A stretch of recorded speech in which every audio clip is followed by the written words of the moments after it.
भारतातील माध्यम आणि मनोरंजन क्षेत्रातील जाहिरातींची वार्षिक उलाढाल तब्बल 1.5 लाख कोटी रुपयांवर पोहोचली असून जनमत घडवण्यात या क्षेत्राचा अत्यंत महत्त्वाचा वाटा आहे।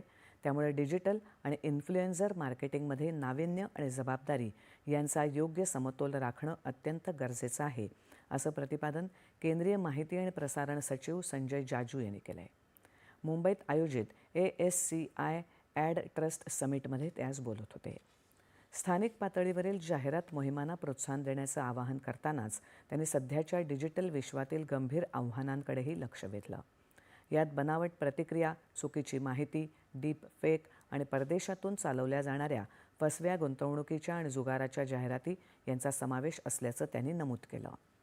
या वाढत्या धोक्यांपासून ग्राहकांचं आणि देशाच्या अर्थव्यवस्थेचं रक्षण करण्यासाठी स्वयंनियमन, कृत्रिम बुद्धिमत्तेचा सकारात्मक वापर, अनैतिक व्यासपीठांचा वापर टाळणं आणि कायद्याची कठोर अंमलबजावणी या उपाययोजना निर्णायक ठरतील, असा विश्वासही त्यांनी व्यक्त केला।